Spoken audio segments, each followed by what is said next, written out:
If your mind is racing at 150 miles an hour, you're massively stressed, you're working 80, 90 hours a week, there's no way you can meditate. There's no way you can sit down and find inner peace. You cannot do it because of the state that your brain is in.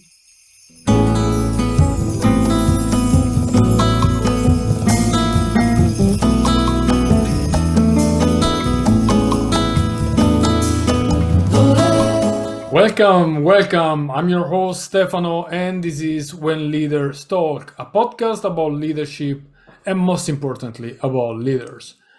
Emotional intelligence is the one thing every leader should nurture. It's very important to get the connection that you need to establish relationship with your team and with everyone else actually in your life. And emotional intelligence has been one of the central topics we have discussed with Sue Belton. Sue is a fellow coach. She's a leadership coach, as I am. She's also the author of a great book, is Change Your Life in 5, and also a podcast host. The conversation with Sue spanned from the importance of self-awareness to how to be a better leader, not just with emotional intelligence, but the role of external support or journaling or other tools that you can use. It's a fun conversation. Sue has a lot of energy and she puts all of her energy in this episode. So I really encourage you to listen or to watch it because it's gonna be, as I said, enjoyable and interesting at the same time. Let me remind you about following me on my social accounts on Facebook, LinkedIn, Instagram, and Threads. And if you want more information about my leadership coaching, go on www.masteryourseat.com. And with no further ado, Sue Belton.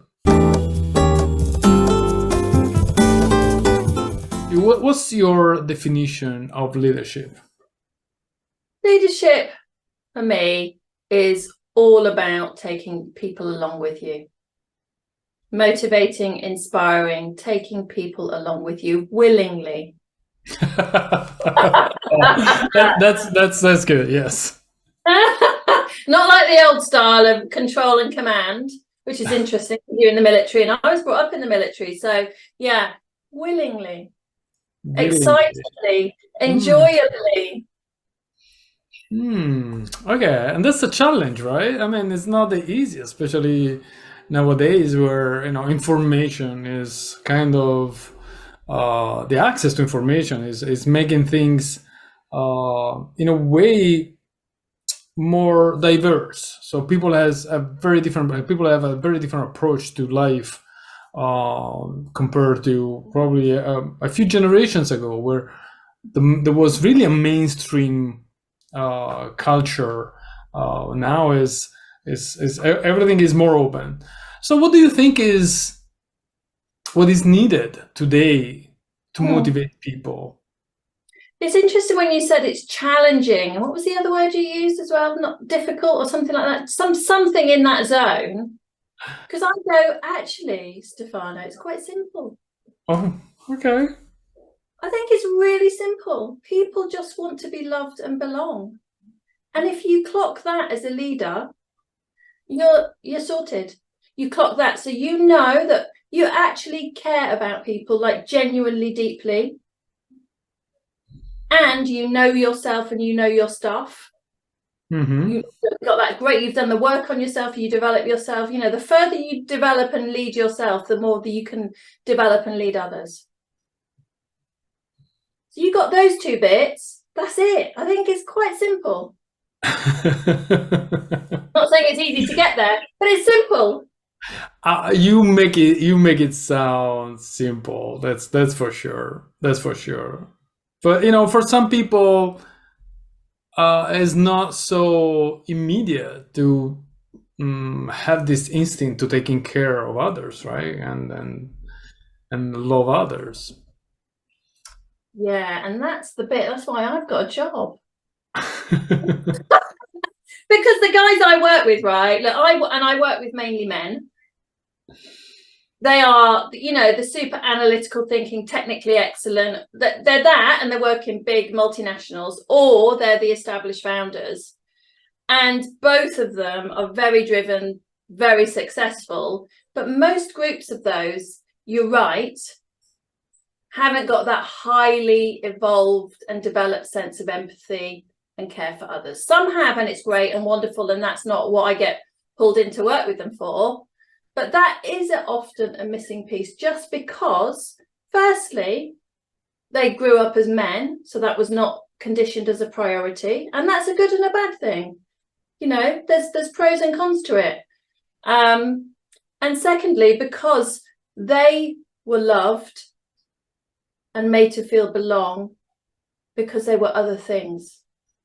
They were, strong, intelligent, sharp, got stuff done. All of that, they're really good at what they do. All of that is highly developed because of how they were raised as a boy. And so that nurturing empathy piece is often, not always at all. I'm not saying men are not caring. I have a very caring man at home, but that is often a difficult and challenging piece for them. Yeah, you're right. I mean, I relate a lot with what you're saying, also because coming from I'm not in the military anymore, but coming from a military environment, it's this attitude of being always strong, always almost invincible, is really something that they teach you since you're a young officer. And there is no room at all in this culture for showing up your vulnerabilities, and actually trying to show to others, to let them know where your limits are, and when and where do you really need help from them. And actually, we have excellent examples of people that really they had a quite successful career building on this kind of figure, the perfect man, the perfect leader. They were not at all, and actually I think they created more damage than anything else. And I'm just going to intrude on you there, Stefana, because I think it's important to know about me and who you're talking to, because I was raised in the military by a state father. And I was raised, and I think that's why I have a lot of male clients, because I can empathize, because that's how I was raised, to be strong. Mm-hmm. I was told off for being sensitive if I showed any emotion. Right. And so I was called sensitive if I showed any emotion. So I had to be strong. I had to sort a lot of stuff out for myself and for others. So I definitely had that be strong driver. I'm the one that does everything. I was only praised for achievement, but there was always more that I could be doing. So I've got that be perfect thing as well. And, and that whole phrase, man up, that's all in that phrase, man up. So I get it. And it, like you say, it is very damaging, because it leads you to really shut off all of those other parts of you. Right, and at the end of the day, if you have the right personality, you might try to emerge, but many other people will never find space and room to grow in an environment like this. That's what I found out, and that's something that I really, I really think was harmful in a way for the environment, for the culture of it, because also the problem of having a very strong, aggressive leader is that you create and successful, because maybe they became the head of, for me, the Navy or whatever, that they create an example, and people will try to follow them using the same devastating leadership style. That's something that but we're not here to talk about the Italian military or the Italian leadership. There is something that yeah, right. But there's something that you said was a very actually more than one thing, and then you start talking about self-awareness, right? And how it's important to know yourself. What is important about it? Let me ask a very simple question, if you want. Yeah. Well, look, if you don't know what's driving you, what's pushing you forward, often not in a way that's serving you any longer. You know, most of the guys I work with, they're working all hours, they're exhausted, they're stressed, and they're all in the business, not on the business, right? Mhm. So what's driving you to do that? What's making you do that? If you don't know that, how are you ever going to change it? You can't change something if you don't understand it, if you're not actually aware of what's running you. So really understand what has, you know, I've talked about if you've got a be strong driver, if you've got a be perfect and be strong and, you know, try harder. They're the main drivers I see. Most people don't know anything about drivers. They're things that run us unconsciously that keep people working to burn out, to heart attack, to stroke, and I've seen it. So that's just one example of why self-awareness is important. Well, yeah, I totally agree. Actually, you know, and not knowing what your motivation is devastating. Also, because you might actually end up doing something that you're not very fit for, right? You might end up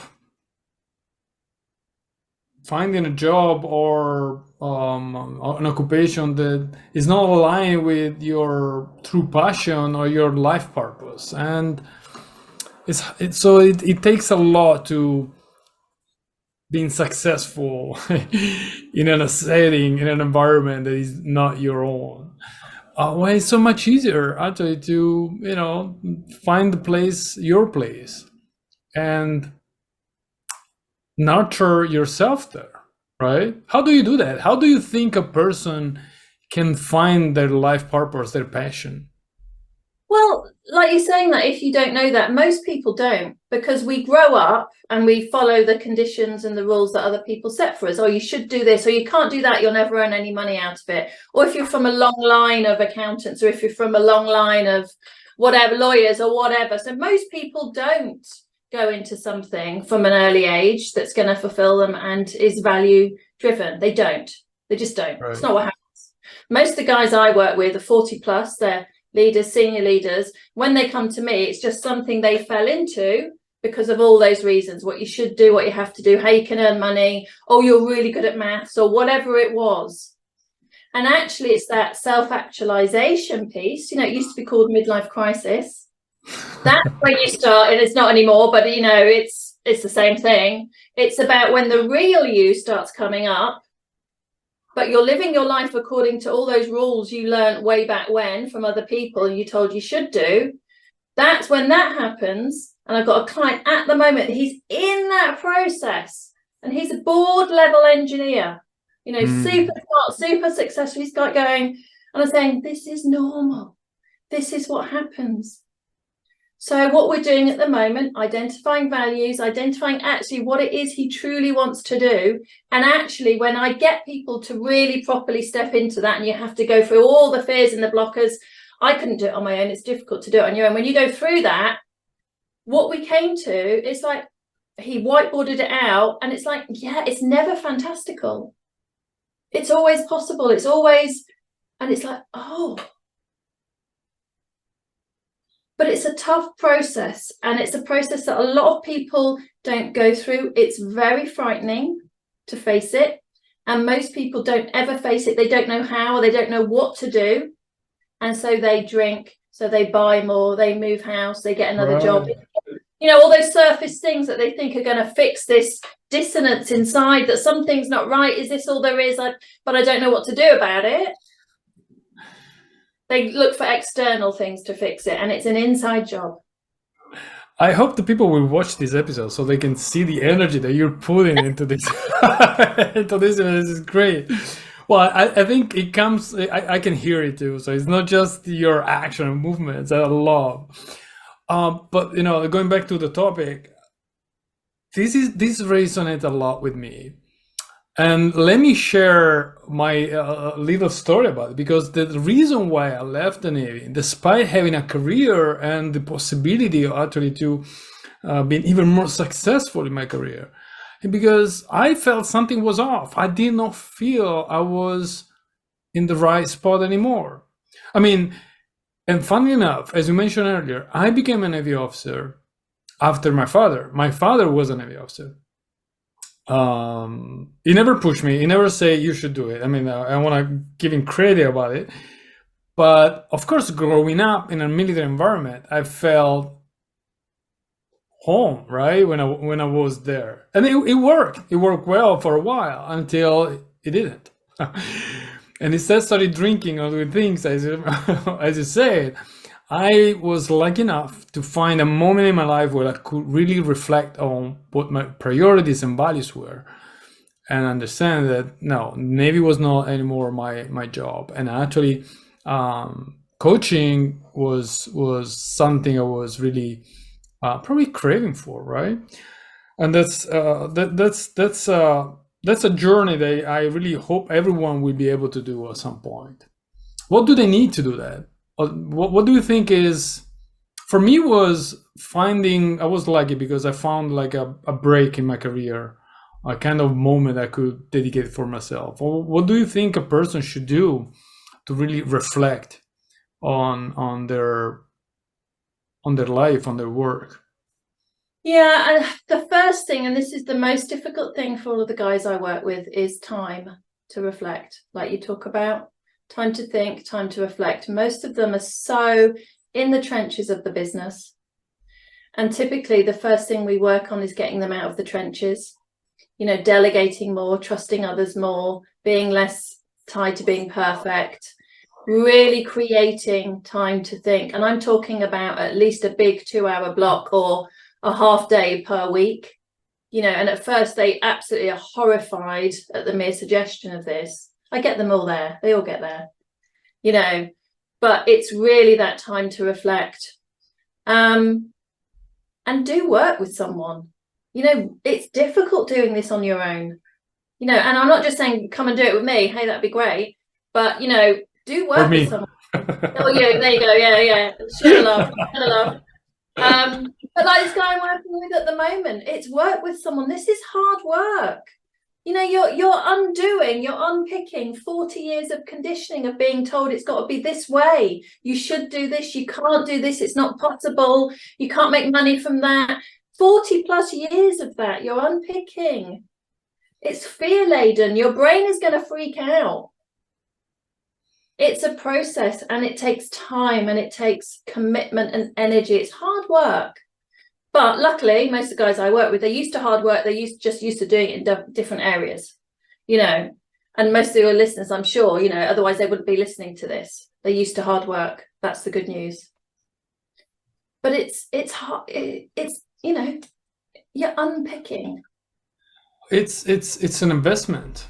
It's an investment with a great return. I mean, if you really invest time, time is the most precious resource that we have, right? We nothing is more. You would never take it back, basically. It's not like money that you can have it back or more. Time would never be more. Once it's gone, it's gone. And that's why people are scared. I understand that. But the point, based also on what you said, is the investment. This is an investment. You have to say, like, putting money in not even in bank. I mean, in a stock that that will be great. It will do greatly in the next few months or years. It's an investment that we might need, especially as you say, to switch from I should to I want. That's what I want. That's where my passion is driving me. And for me, it's another level. It's actually I choose. I choose, right? Having options. We do have options. Yeah, it's that conscious choice, which was the real big mind blower to me when I did my coach training years ago. Well, when I had my first coaching session, which blew my mind, which got me to go, oh my God, this is amazing. I was in that really bad, what the hell is my life? What am I doing with it? It's about conscious choice. And most of us don't think we do have a choice. We just don't. We think this is it. We can't see the options. We can't see that there is a choice. And often money is a red herring in that. Money is the thing. Oh, yeah, but I've got the mortgage to pay. Money is the red herring, and it's a really difficult one to argue against. But that's right. What I see. Right. Right. And I mean, it's hard. It's hard for some people. It's really hard, and there are a lot of constraints. And what we do not realize is that some of those constraints are pretty much self-imposed. I would say the only restraints are internal. Right. Right. Right. There is a funny post that I remember about you that you posted about about meditation. Oh yeah, screw meditation for the words. Well, meditation, and that's why I wanna talk about it, because the meditation, it is. I mean, it is useful. I don't wanna. Meditation is a way to discover more about yourself, to really understand what you want, is to live in the moment, is to understand your thoughts, your emotions, your feelings. But that pause was funny and enlightening at the same moment. You want to share? Yeah, when you say that, yes, and if your mind is racing at 150 miles an hour, you're massively stressed, you're working 80, 90 hours a week, there's no way you can meditate. There's no way you can sit down and find inner peace. You cannot do it because of the state that your brain is in. That's what my post was about. Actually, let's not see, this meditation thing as a holy grail. I sit down for 10 minutes and all my problems are solved. That's absolute BS. It just is. And for a lot of people I work with, they can't. They try it. They can't get it perfect because that's what they think. They've got that be perfect driver. And then remember, their minds are racing at 150, 20, whatever miles an hour. They fail in their view, and they feel worse about themselves. So then they go, oh, sod it, and they go back to drinking, shopping, scrolling social media, sex, moving house, all the addictions that give you that temporary bump of dopamine or serotonin, that feel good hormones. That's what they go back to. So that's what my post was about. It's like, actually, there is another way. There's another way. And it's not about sitting cross-legged for 10 minutes a day. Ain't gonna cut it. So what's the other way? You have to come on the workshop to find out. So the post, well, I got 130,000 views, right? It was mad. It was just a post that I wrote on the way to, after I had a really wonderful walk to the tube station, listening to music. I was like, it's a sunny day, walking. I was like, yeah, this is it. Screw meditation. Have joy. Do joyful things. Stop overloading your brain with more information, podcasts, news, Facebook, all of that. Listen to some music. Have some fun. That's what it was about. That's how it came about. And so the other way is rethinking how you live and work. Understanding what has you work mad, crazy hours, so you are in a state of stress. Understanding that, you'll find out. Then you'll find out. And then finding out some really practical, joyful, gorgeous things that will make you have that inner peace, that sense of joy in your life, help you really switch off. So you'll be able to switch off that busy brain, enjoy life, and actually it has your brain perform better, so you'll actually be more productive.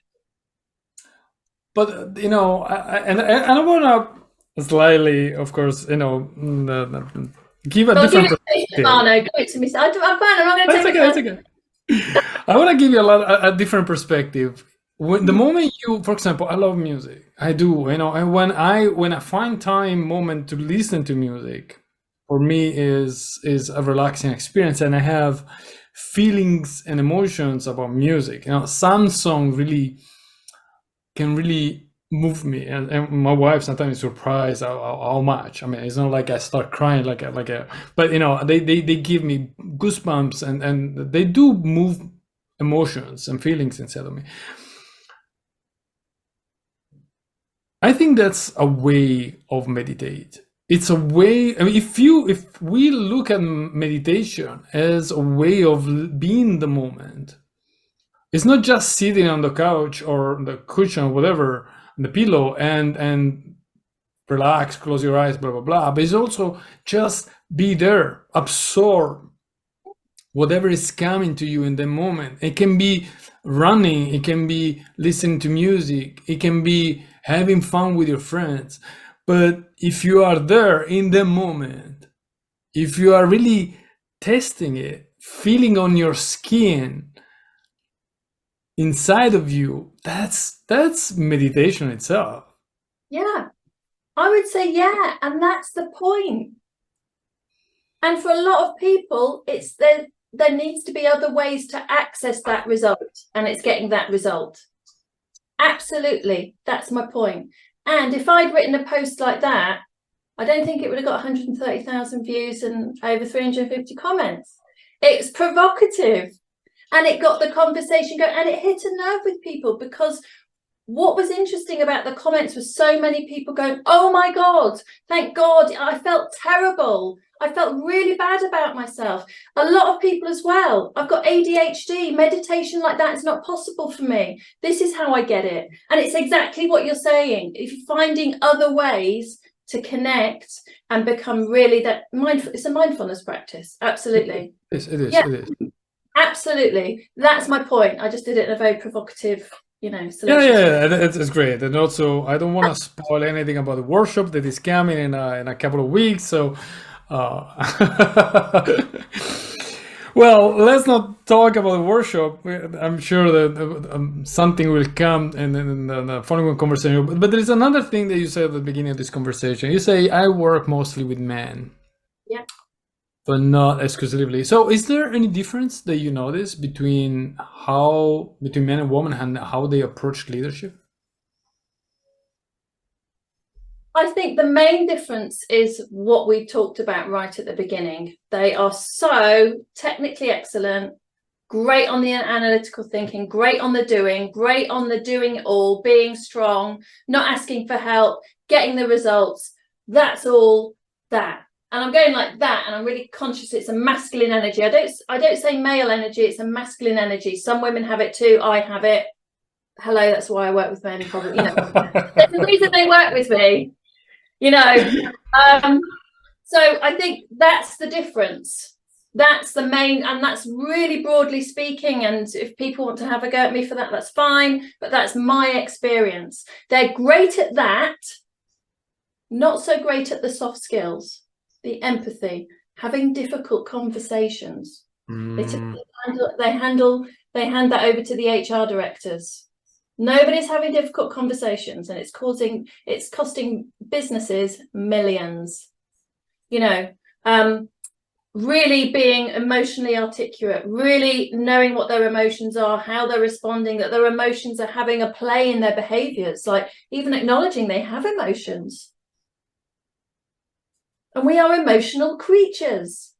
It's not possible. So being aware of that and being able to control, impulse control, being able to know what triggers you, what makes you angry, what makes you sad, all of that stuff is super important in terms of leadership and being human, So that's the main difference. Yeah, and that's what we work on, as well as that, be strong, work to the cost of everything else, the mental health, the well-being, the resilience, all of that piece. Okay, so you say that women are more inclined to emotions, they deal better with them, they are able to manage them compared to men, generally speaking, of course. Generally speaking, I think it's that most women, I don't include myself in this because I've told you my upbringing, most women are conditioned to take care of others, to nurture, to put others first, to be in touch with their emotions. So actually, when I have worked with female leaders, it's more on the imposter syndrome, and that they are overly caring of other and less assertive because they've been conditioned that, oh my God, you can't speak up like that. You can't put yourself first. You can't put your voice out there. Who the hell are you to do that? So when I work with female leaders, it's mainly around the imposter syndrome piece and getting them to be more assertive, more vociferous in their opinions, put themselves forward for bigger projects, put themselves out there. It's all of that kind of stuff. They're the two main difference. The guys I work with have no problem with that bit. Absolutely, there's no problem with that bit. They're out there. There's no imposter syndrome. No, I've had a couple of men that have that, but it's not been to the crippling degree that the women, and that's because one of the main causes of imposter syndrome, I did a talk on it this week, is that as women, if you're a minority in any group, you're much more prone to it, because you do think, who the hell am I don't belong here, because when you look around, it doesn't look like you do belong here.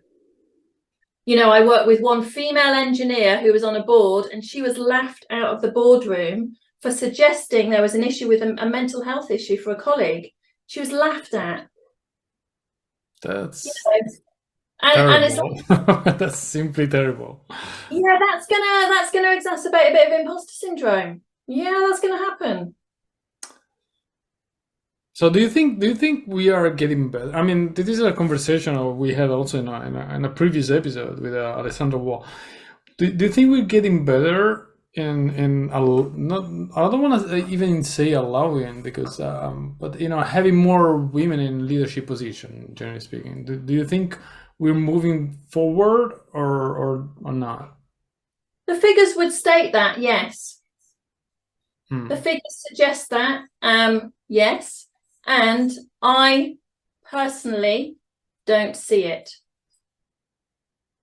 with my clients, but I'm not broad reaching, working across all these different sectors and all of that, but I personally I'm seeing it a little bit, but I'm not seeing it at really senior level yet in the industries I work in. And I know the figures suggest that there are changes, and there's a long way to go for sure. Yeah, and once again, you know, bringing my experience, I remember the day the women were in Italy were able to join the military. That was 23 years ago, so not many years ago. A lot of things have changed. A lot of things have changed in terms of culture, in terms of office environments, and how you approach work and how you work with these people. And everything for the best, I think. They have brought a lot of benefits to the military environment. They've always been very masculine. I mean, when I started going on ships, were just men, 100%. So it was really a very kind of wild environment where the strongest will survive in a way, right? So would succeed, while the others were with just support or something like that. So that there are a lot of benefits of having women in the working environment, and I'm very actually happy of the progress that we have made in the last 23 years. I think there are things we have been able to achieve only because women were in the military. I honestly think that it's not easy. Integration is never easy. I mean, it's interesting hearing you talking about that as a man. I would actually be interested in hearing some female voices on that, actually. Well, yeah, well, we can do that. I mean, of course. You don't, I mean, no, it would be great. It'd be really interesting. Yeah. Of course. I mean, I might organize a session or something, or we're inviting them, especially the first group. I think the first group were the bravest, if you want. If you want. Can you imagine you're a woman, you jump on a ship where no other woman and no other woman has been? Yeah. And they look at you. I mean, everyone was looking at them. Of course, they were curious. And it's not because, I mean, because in that environment, we never saw any. I know that. I know. But that's another story. We don't want to tell the story. Once again, we don't want to tell. It's just an experience that we want to share. So you mentioned emotional intelligence, and emotional intelligence is a fundamental piece for leaders, right? Daniel Goleman, who is the person, he did not discover emotional intelligence, but he's the one who wrote the book about it, and he's the one who studied it most probably, say that emotional intelligence is more important than the rational intelligence. I wonder, when you deal with emotional intelligence with your clients, what is the thing that you suggest, or how you allow them to increase their emotional intelligence? Well, it kind of comes up in the work we do, because when I talk about emotional intelligence, and I've got a model with my business partner, we've created a model, EQ Leadership Formula Model. And so what is very similar, we've tweaked and added on to Daniel Goleman's, but there are 4 quadrants, right? There's 4 quadrants. So, and these come up in the work. So the first one is self-awareness, which is what we've been talking about. All comes from that. The second one is self-management, which we've been talking about, how you manage your emotions, your feelings, what you do with them. The third one is social awareness. So this is the stuff we've been talking about: empathy, caring about others. How do other people feel? How might this impact the person? Some of the emails I get sometimes from people, it's like, did you not think how that might impact me? I got an email, this is not to do with work, but I got an email, I won't mention who, and they went hi, and they hadn't even used my name. And it was a pretty serious kind of, loaded email. They didn't even use my name. Wow. How can you not think that won't have an impact? Things like that. Obviously in leadership, that comes up. It's like, never underestimate that, the power of somebody's name, for goodness sake. Wow. And then the 4th quadrant is relationship management. So using all of that, how you then are in relationship. So when I talk about, the classic one of not having difficult conversations, I heard the other day, I was working with a leader, a new relationship, and he was saying that his team don't show any initiative and are not doing what he wants them to do. And I said, so what have you talked to them about? Hadn't even had a conversation, just expected them to magically show initiative. And it's like, where's your initiative? What initiative are you showing? It's like, so a complete blind spot there. When you talk about emotional intelligence, it's like this, and it's like, again, a lot of leaders not expecting to have difficult conversations. They can't even have a difficult conversation with someone about a piece of negative impact about their performance. It's like, wow, how do you expect to motivate and inspire people when you're ignoring things and not even having a conversation? Yeah, avoiding the problem is always one of the strategies that we think is effective, but it's not, because at the end of the day, in the long run, everything will come out together possibly and magnified, and it's going to be impossible to manage, and it's going to be worse than ever, and probably maybe on a point where a solution is quite impossible or very, very, very, very difficult. Highlighting all of those blind spots, think back to, self-awareness. What's your self-awareness around that? And often that's, the ones I've talked to you about, they're really common, really basic, but those leaders have no awareness of that as an issue, no awareness that that's a problem.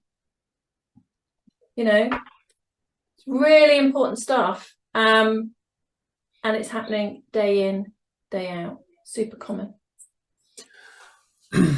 What surprises me is that, we from a point of view, we talk a lot about emotional intelligence now and the importance of it. And on LinkedIn, I see a lot of posts of people writing about it and highlighting how this impact in a positive way on the relationship everywhere, not just at work, with your family, with your partner, with your friends, and so on and so forth.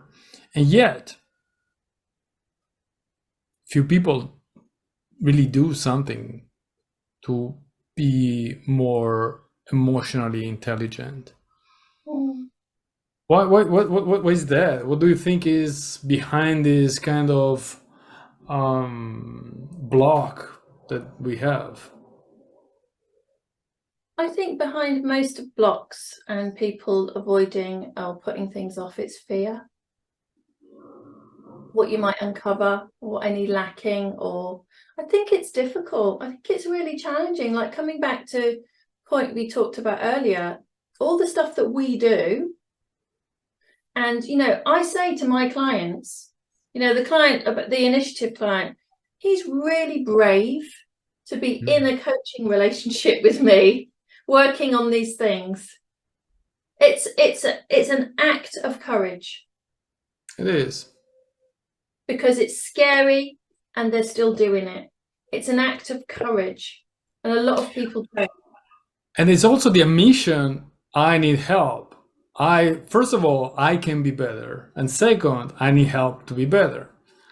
It takes a lot, right? For people that, as you mentioned, that are used to be strong and the best and blah, blah, blah, to finally admit that, oh, I cannot do it alone. I need someone else. Whereas asking for help in itself is a courageous act. Right. I'm not a good example. I'm one of those people when they get lost in a city before asking someone, hey, where am I? Where should I go? That's your new stretch area. That's your new practice. Yeah, good for me. Have a good orientation, and so I normally have a good sense of where I am. But sometimes you get lost. I remember once I was running in Kiev in Ukraine years ago, of course, before the war and everything, and I got completely lost. I could not go back to the hotel. So I finally, after running a while, after more than an hour running, I was completely unaware. I had to ask the policeman, and they were kindly enough to leave me there. Luckily, I was not that far. That's talking about loss and being lost. So yes, asking for help, right? It really requires is the first act of self-awareness, if you want. It's the moment we realize we're not good enough. No, we're not good enough. That's wrong. But we need help. We need support. How do you approach actually? We talked earlier about the imposter syndrome. How do you approach that? Because that's another very common thing, actually. There are polls on pretty much 70-80% of people having a degree of this imposter syndrome, feeling not really the wrong in the right place. They don't deserve it, and so on and so forth. How do you approach that? Well, I mean, firstly, you've got to go back to the first port of call with any of this is sorting out your stress levels, your resilience, your work-life balance, the hours you're working. If you are stressed out, maxed out, working all hours, you can't change anything in your brain. That's the first point. So when I'm working with someone, that's what we look at first, like really reducing their stress load. And there are ways to do it. And I get loads of buts, and we work through them because that's what's holding them back. And then a big thing around the thing about imposter syndrome is it gets you to brush off any achievements and any success, but internalize any perceived, and I say perceived, failures, because failure is part of learning. So it gets you to brush off and internalize failures. So one thing I get my clients to do is start acknowledging and celebrating their achievements. But I've got here, so I did this talk last night. I did a webinar on imposter syndrome. And it's like, if you do nothing else, I've got 3 magic questions here to question that imposter voice. If you do nothing else, so do you want me to share them with you? So when that imposter syndrome voice strikes, you kind of question it. Are you really unable to do whatever it is, the thing you're scared of? Because it's always achievement related. It's always thing, something you're going to do and something that's new, out of your comfort zone, do and new. So it's like kind of like questioning it. So it's that, and it's, are you sure you have no experience of whatever this thing is? And then it's, haven't you actually done things like this before? With that face, you have to use that face that you're showing. Yeah, watch the yeah, video. yeah. It's like, and I tell you what, even if you're getting 3 a.m. panic attacks, because I'm a recovering imposter syndrome person. I've had panic attacks before a talk, before a presentation, one being on imposter syndrome. There you go. That's what it does to you. And it's you use those questions. It's like, no, yeah, I've done this. And I'll tell you what else I'll show you.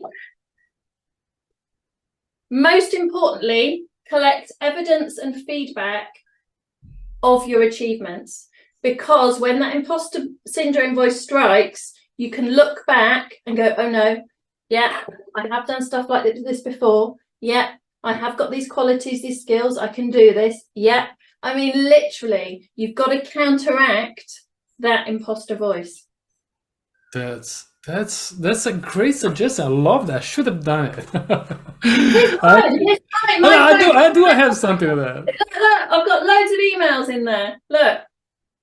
That's great. That's a great way.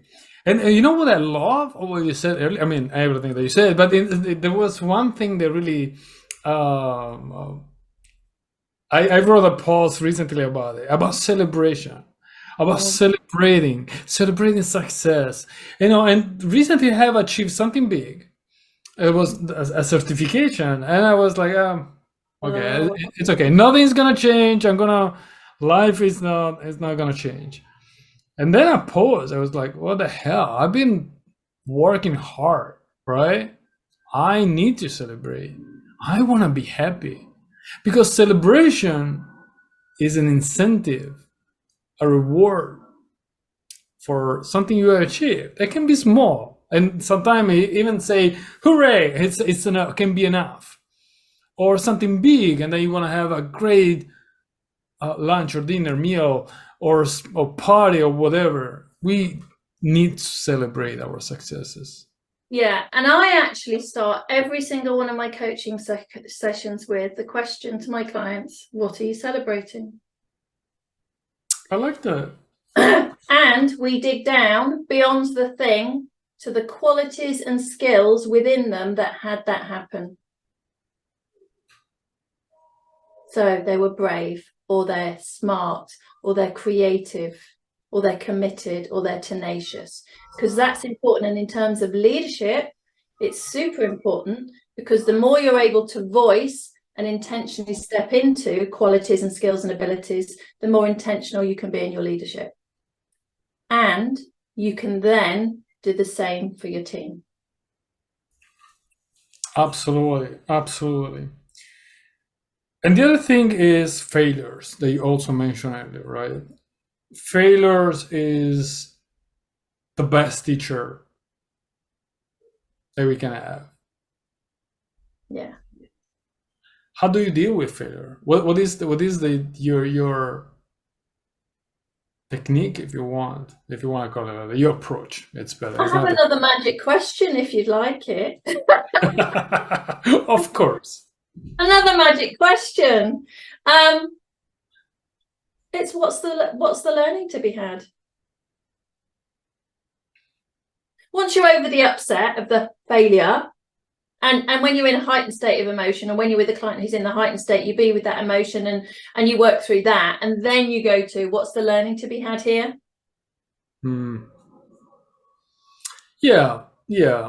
And there are always, I mean, that's the point, right? Understanding the learnings, understanding what went wrong and what you're not going to repeat in the future, basically. Well, it's not even so much that for me, but when I start working with clients, I say there's much more learning to be had from what we don't do than what we do. Because that's where the blockers are, and that's where the stretch zones and the growth is to be had. Like the real richness. Right. And stop beating yourself up for a failure. Also, Easier because said than done, say it again. Easier said than done, hey. I know. But the thing that I always repeat is that first of all, there is no way we can go back in the past. We cannot change things that have happened. We already said time is something that once it's gone, it's gone. You cannot go back. And second, there are no learnings from blaming yourself over and over and over and then thinking and rethinking. There is nothing comes out from there. I mean, once again, it's easy to say, but It's that's easier when you know essential. the science of it, though, to be honest. So there's been loads of studies that have shown that beating yourself up is actually demotivating versus self-compassion, being kind to yourself, is motivating. But a lot of my clients are absolutely terrified to stop beating themselves up because they're convinced that's the cause of their success. And they think if they stop doing that, they're going to end up on the sofa watching Netflix and eating ice cream all week. You know.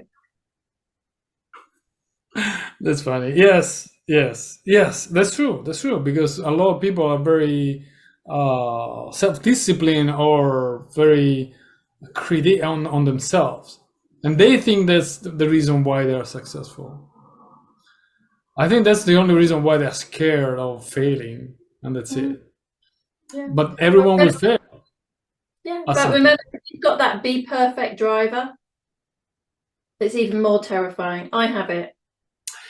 You know what is scary about this is the behavior, and even when they make a mistake, they will find a way to blame something else or someone else. This being infallible, being always right, being strong, only leads to the blame game. And what's the outcome of the blame game? The motivation. You will scare people out, turnover, and everything else. And I would argue, in my experience with my clients, they are blaming themselves internally as well. I'm sure they do, but I'm sure someone does, and not everyone. And probably the people that will go to a coach is the people they wanna. That's because they wanna be better, right? I think a person who thinks that is or she's perfect, they would never. Oh yeah, I know of quite a few CEOs who are not doing the coaching, even though they send the rest of their board to do the coaching. They're not because they don't need it. Right. That's who you're talking about, isn't it? Yes, that's the point. And I once again, I have, in my experience, I've seen a lot of people shaming someone else, or really spending time, energy in finding the guilty person, or that it was not them. It's never them. It was circumstances or something else. It's never them. And what's worse than that? So I think we could keep going talking for another couple of hours. I have to ask you the final question that I'm very curious about the answer, by the way. That is, well, if someone comes to you and asks, "Hey, Sue, I need a suggestion, some recommendation to be a good leader," what would you tell them? I would say, other than, look for a coach. other than work with me, you mean? Yeah. I'm not here to sell other coaches. I would say, before you do anything in the morning, before you go anywhere near your phone, get a nice cup of coffee or tea, whatever works for you. Preferably sit outside with a notebook and write 3 pages, just freestyle. Know that you'll never read it. No one ever is going to see it. It doesn't need to make sense. It's not for that. But do that process, and I promise you, you will work so much out. What is about journaling? What's about writing that you think is enabling to access something different? All I'm going to say, because I want anyone who's listening to try it, is it will process your thoughts, and you will come up and make sense of so many things and come to so many solutions and work so much stuff out. Right. And ask yourself questions, if I may add. Answer to questions in your journaling. I thought it was just my answer, not yours. That's your answer to your question. You can do that. Mine just, I'm giving no other information apart from that. Take the time, do it, 3 pages every single morning, non-negotiable. Treat yourself as your #1 client. Take care of yourself. Do not go anywhere near a phone, and certainly do not look at news. Do this instead. Do you journal every day? Yes. I journal. I do once a week. Every day, Stefan. I Why only once? All that value you could be getting. All of that stuff in there, that magic in there that's to come out. You are convincing. You know what? I request, and you can always say yes, no counter offer me, as you know my clients do. I'll request it that you try it for a month every single day instead of once a week. Okay. Oh. Okay. I'll try. You'll try it, or you'll try. I will try. I will try. No. Say again? When I hear the word try, I'm like, are you going to do it or not? Yes or no? I will do it. Okay. That's a coach in a person. I like it. that's all. I will do it. I'm convinced about the power of journaling. I am. It's really the moment where you can pause, and you're not, as you say, you're not carried away by things. You focus your thoughts on what is important to you.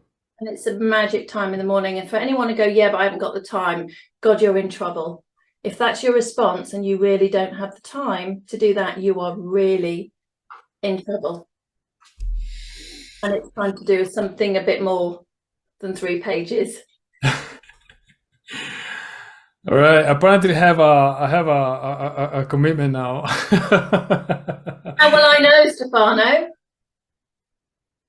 No, I have appreciated a lot this conversation, Sue, because other than the journaling part that I think is very, very important, I really love the description of leadership has a way of taking care of others. And it's something that I haven't seen that often, not in my career in the Navy, nor in my clients.